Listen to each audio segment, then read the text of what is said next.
Welcome back, everybody, to Caravan of Garbage, where we're making our way through downtown, walking fast, driving fast. Making my way downtown, driving fast, stealing a safe in Mexico. I think it's Brazil. Yeah, it's Brazil. Yeah. Leave a like, please, because we're doing more Fast and Furious movies.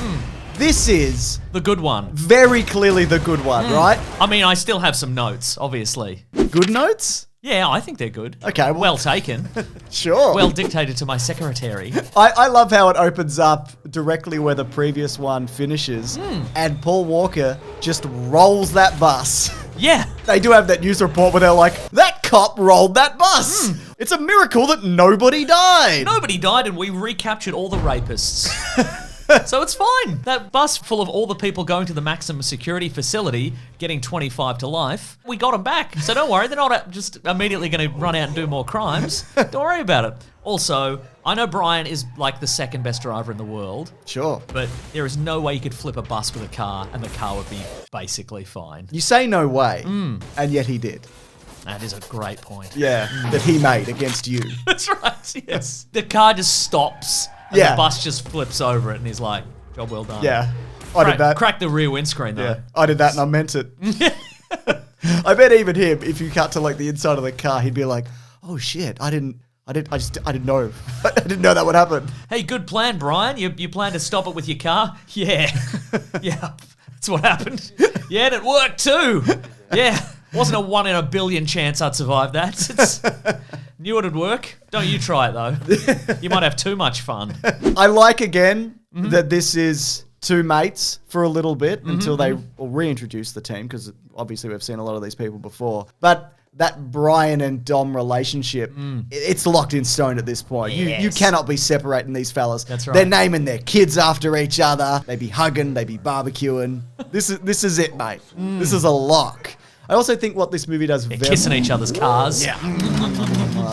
I think also what this does well is stakes in terms of like emotional stakes, family stakes, being prego. That's a big thing That's if a you big want stake. stakes. Absolutely. Yeah, exactly. I also like how it delves into their fathers. They stand, across from each other and they go, my dad was great. And it's like, well, my dad wasn't great. I don't know if I'm going to be a good dad. And the other one's like, can we still be family even though one of our dads was great and one of our dads wasn't great? I think so. I think that's okay. Terrific stuff all around. Just everything about this franchise is so clearly elevated at this point. And this is the one I think as well where they decided, okay, maybe underground car racing isn't as relatable for everybody in the world, but maybe just an action heist is fun. Exactly. And people love that, They completely cut out a race in this because they're like, we need to win some cars. We did it! And we did it on purpose. It wasn't an accident that potentially would have killed everyone. We did it on purpose.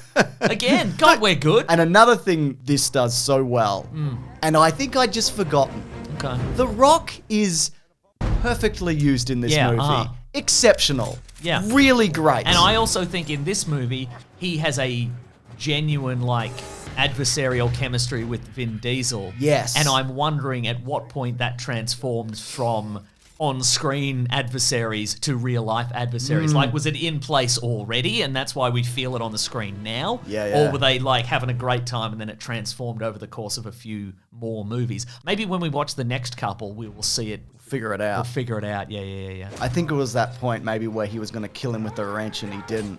Yeah. You think The Rock should have killed him? Yes. I would have respected you more, Vin, if you'd killed me on set in real life with a wrench, but you didn't. Weak move, beta cuck move. Vin Diesel, the actor. Man, and The Rock, he's going so hard in this the entire time. Yeah, the moment where Dom thinks he's going to escape by leaping across the rooftops, and then you just see Hobbs just smash through the window, it doesn't even feel like he's doing a stunt. It's just that's how he goes. That's how he goes in and out of rooms.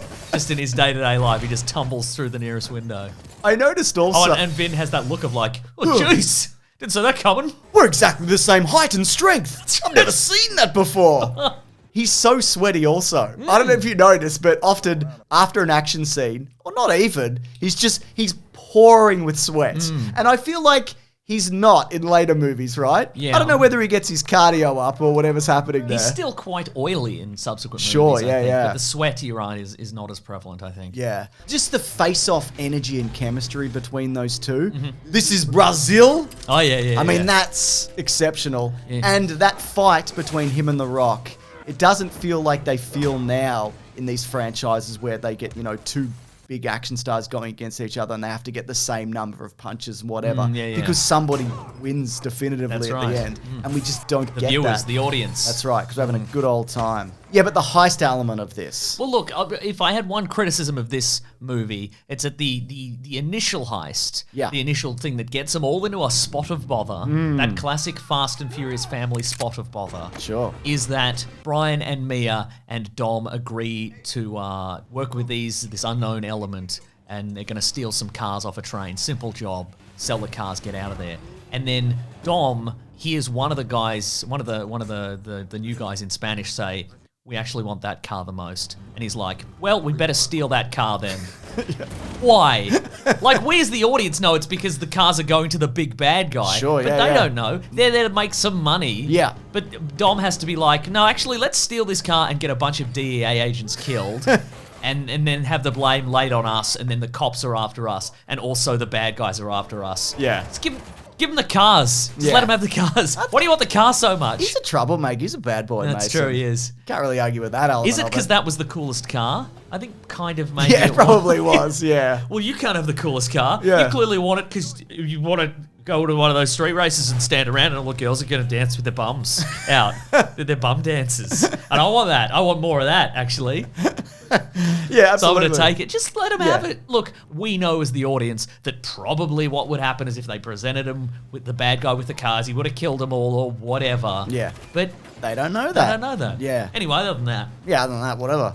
I think the action in this also, it does that perfect tightrope of it's believable ish, and a lot of it feels more practical than, say, driving down the side of a dam. Yeah, again, in the scene at the start where they Ben has to catch Brian on the top of his car, and then get out of the way of the bridge before the train goes over it, and then they have to jump into that. Obviously, there's a lot of visual effects attached to that, but that looks so good. That sequence. It really does. So good, and a lot of it is practical. Like they crashed the truck into the train, and like a lot of that is very real. I also think there's some other stuff that we see which is movies are real. Some of the movies are real. Just ask Tom Cruise. There's some other stuff in this which also feels real and different, like the foot chase, like across the rooftops. Like that's something different and interesting, Imagine men using their feet for anything other than pushing down on those accelerators. Can't even imagine that, Mason. Yeah, until this movie, obviously. Now I know you like this normally in a movie as well. Yes. I mean, I don't like to put words in your mouth. I actually do that quite a bit. You do it a lot, and I'm mad about it. No, Mason, I do it a lot, and you're happy with it. Oh yeah. There's an Ocean's 11 style like assembling of the team. That's right. We got to get Roman. Yep. We got to get Tej. We got to get those two other guys. The two guys. The two other guys. We got to get the two guys. We got to get Han. Yeah. We got to get Gal Gadot. That's right. Mia's here already. Yeah, she's been here the whole time. Yeah, she's been here the whole time. But I think these movies fall into the trap later of you can only kind of assemble a team so many times because now when movies start, they're already a team for whatever they need to do. Steal a diamond that can unlock a laser from space or whatever they're doing now. Sure. I don't know. But now it's just like, here's the team. And I don't know, John Cena's in it this time or whatever. Yeah, right. Like this element of assembling a team. I think maybe the movie should have pivoted to something else by this point. I know this is like a criticism of like later movies. Like they purchase a sporting franchise of some kind? Just something like that, Like a failing franchise, they have to get it, They have to use the principles of family and togetherness to have them win the grand final. That's right, they've purchased an Australian rules football team. Which one? Port Power.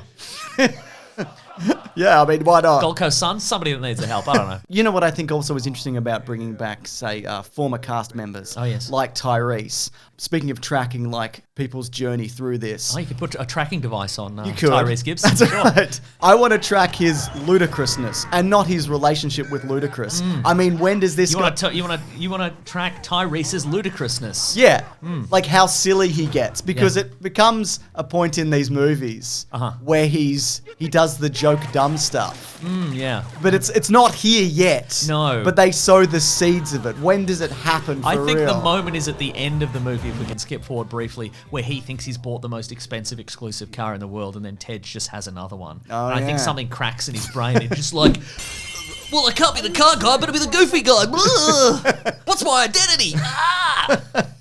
But I do love that he's kind of terrible already because his one job is to put a box in a police station and he just fumbles it so badly. I mean, he does it, but he does it in the most awkward roundabout way. Like he shows up with Brian's badge. That's Brian's fault, though, honestly. Well, isn't it? It should be like, hey, just before you go in, realize that this says Caucasian on it. Maybe cover that bit with your thumb. Yeah. Or send Brian. Then what does Roman have to do?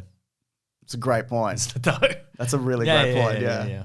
So what do you think of the bad guy in this, though? Oh, your question is, does the fact that he is some sort of massive criminal enterprise, does that overshadow the fact that he seems to be doing nice things in his community generally? Well, do you think the people of Brazil prefer this guy who I guess mostly stays out of people's way and it talks about how like he does a lot of charity and that in the community? Do they prefer that, or do they prefer the lunatics who drag a fucking safe through the center of town, just through it people's workplaces and shops and cars? Fruit stands and so forth. Yes, that's right. They killed like 400 people dragging that Must safe, have done. Mason. Do you think anybody... Mythbusters, I think, was over by at this point. But do you think anybody's ever tested, like, weighed down a safe and put it behind two cars to see if, like, the momentum of the cars will overcome the massive inertia and friction of like a 10-ton safe being sat on a road? Well, I know they tested it in one of the later Pirates of the Caribbean movies. That is true. Does that help? That helps a lot, thank you. Yes. I mean, I know they did a lot of it for real, but the safe that they used had like wheels on the bottom or whatever, so you could, and all of that. Oh, yes. So it could be something. And it was made of foam rubber. You know what I do like about this heist, though? They just have to get something from a grubby building. Whereas now it's like lasers. It's a laser nuclear nanomite facility where you got to drop a drone through a skylight. It's in the middle of the Arctic. Yeah, exactly. Yeah, it's more interesting just having a real place. Agreed. Yeah, a real place that is absolutely swimming in poo.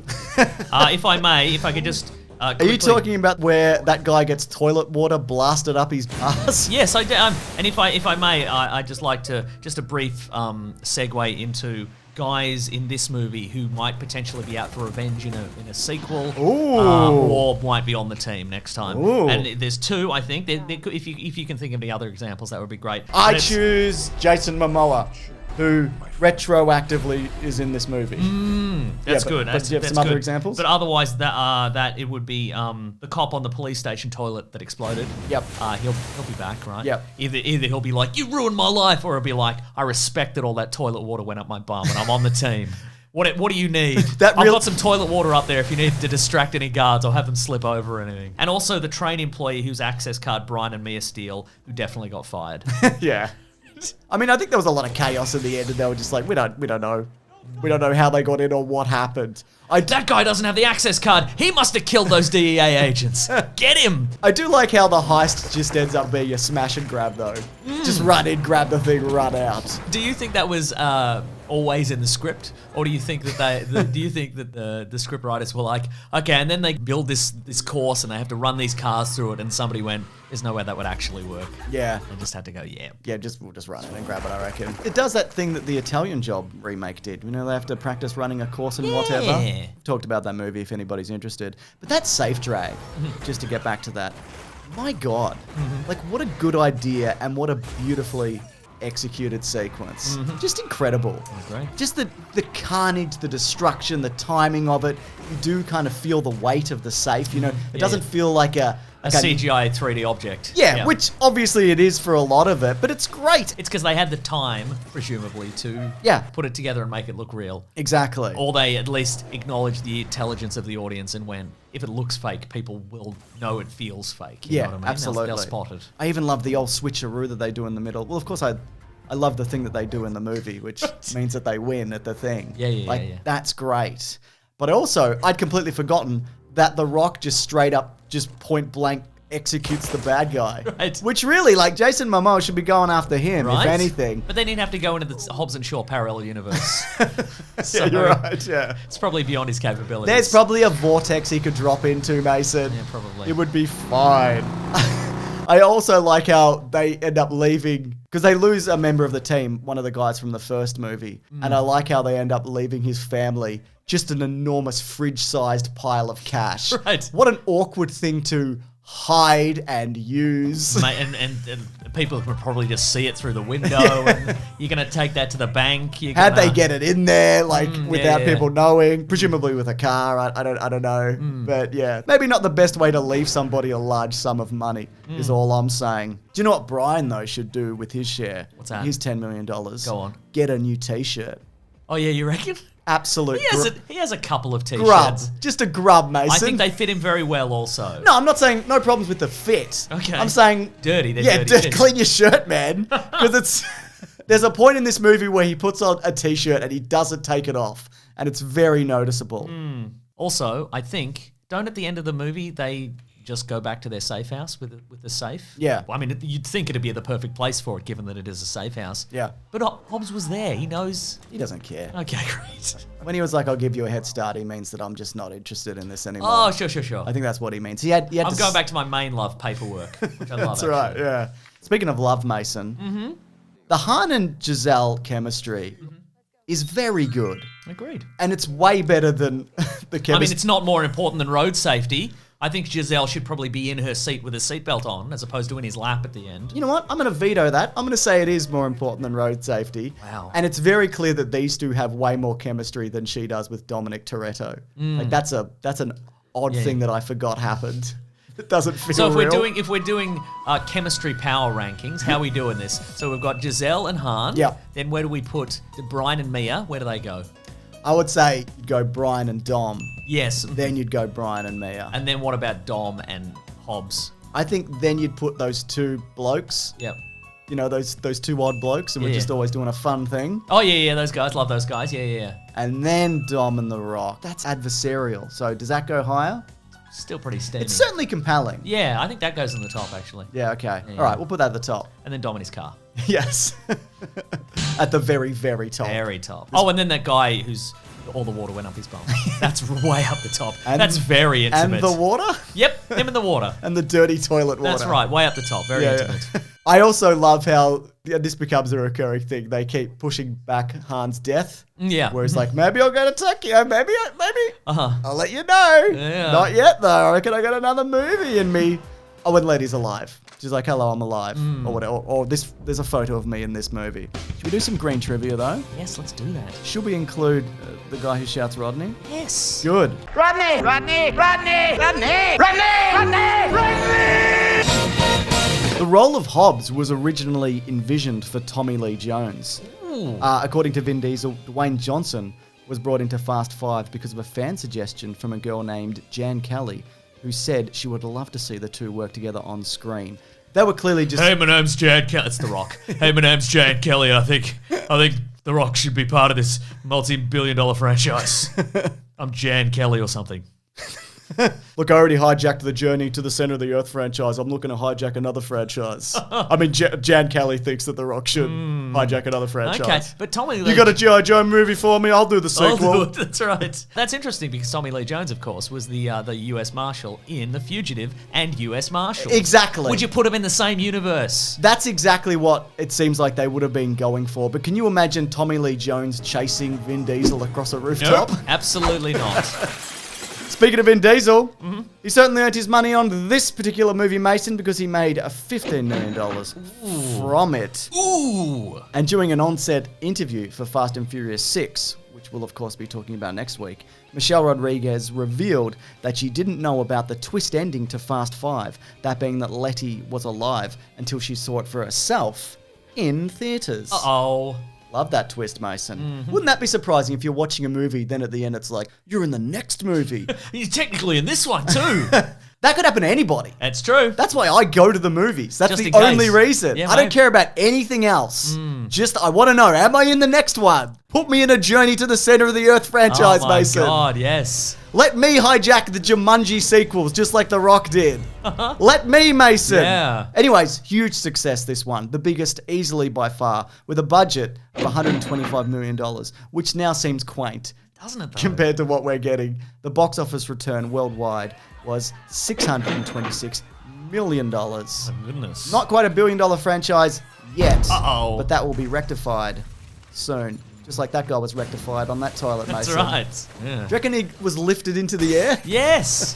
Probably wrecked him for life, James. Sure. Anyways, if you would like to see us discuss Fast 6, whatever it's, Furious 6?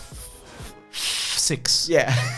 But 6 Fs. 6 Fs. Just called You can actually head over to bigsandwich.co where these always go up early. That's right. If you are interested. And in addition to that, there's bonus movie commentaries. There's other podcasts. I love other podcasts. There's... I mean, that we make. Yeah, sure, It's not yeah, like yeah. you can find... We're on all of them. Yeah, we're on so all if you're of not them. into that, you're out of luck. Yeah. There's video game Let's Plays That's that we right. do, all exclusively. Or if you do want to check out our podcast, The Weekly Planet, where we talk movies and comics and TV shows, that comes out every Monday. We talk the movie of the week and news and whatever. It also has got its own YouTube channel and Spotify and whatever, etc. and so forth. You can listen to it if you want. Thank you to Ben and Lawrence for the edit. Thank you, guys. God, I mean, these are good. I forgot. Yeah, right? I just forgot, Mason. Put that on the poster, I reckon. You could be at the end of the next one being like, these are good, I forgot. I'm in this. Anyways, thanks everybody. We'll see you next week. Grab that jam, you guys. We'll see you real soon.